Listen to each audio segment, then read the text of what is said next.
Здравейте, мили деца! Вие сте отново с приказки от библиотеката. Днес съм избрала книжката Рисунки с муцунки и ще ви прочета на Паулина Станчева поемка Горско училище.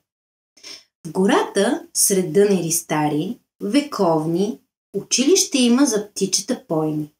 И сутрин с чирикане радостно всички, най-пастропери и весели птички фъррррррр към халупата липтват нататък, където се учат да пишат и смятат.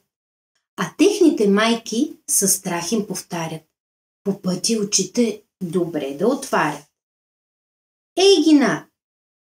Орляци, с чантите на гръб птичките летят. Наклоните кацат и урока свой бързо преповтарят. 8 щом удари в старото дърво, в харалупата тесна влизат с глъч и песен.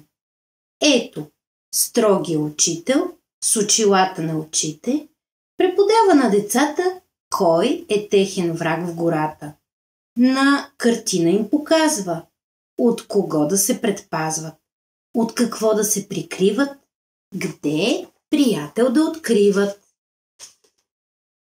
В училищния двор се строява птичи хор. Пиу, пиу, чик-чирик, пее всеки ученик.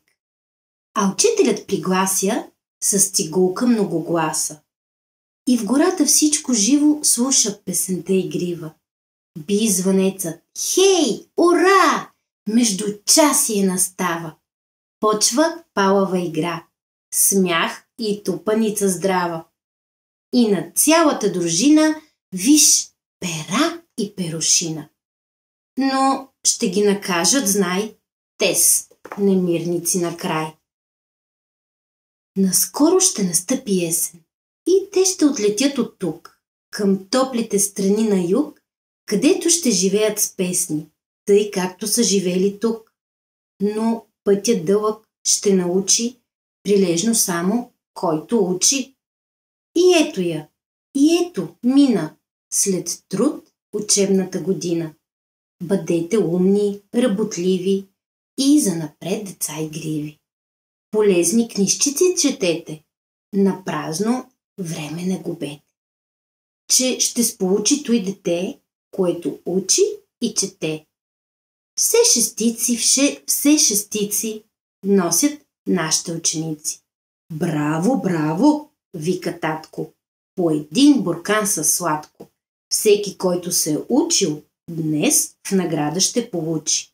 Мама пък тиганя бърже, палачинки ще опържи. Очакваме ви за нови срещи. До скоро!